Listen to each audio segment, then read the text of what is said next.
Hello, my zoologist third graders. Today we're going to take notes on the characteristics of fish since we've been learning about fish all week. So grab your animal notebook. It's the one that's in that peachy coral folder and flip to the back side where we have our book of vertebrates. And you're going to put your name at the very top because it's your book. Remember, you can come back and color and design whatever you want. And we're going to start with our first group, which is the fish. So go ahead and flip up your cover. And we're going to list the characteristics of fish. What makes them unique? So we're going to start with they breathe with gills. Remember, fish have those gills on the side that the water passes through. And when the water passes through, it pulls the oxygen out of the water, and that is how the fish breathes. They cannot breathe on land or with lungs.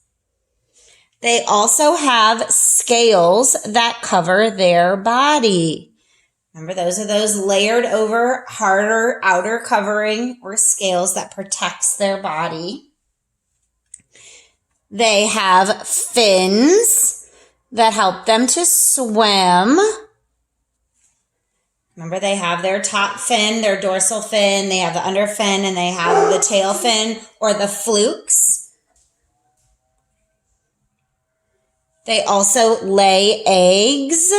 Remember, fish lay those eggs, and then they leave them, except, remember the one fish that does not?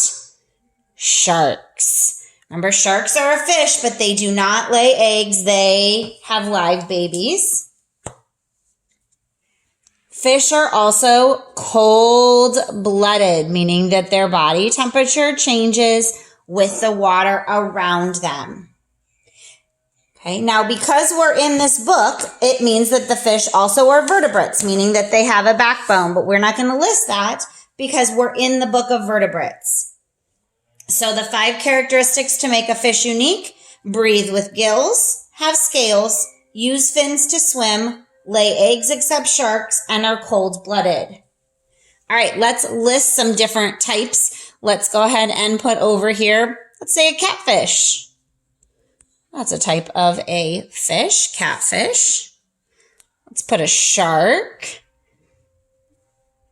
We also learned that a seahorse is a type of a fish as well, which was something that some of us had learned. Let's do clownfish. That's another one of my favorites since that's from our Nemo movies. And if you want to list another fish or two that you know of, you can. But those are just some examples. All right, you may use these notes when you take your little fish quiz this week, and I will see you later for our next group of animals.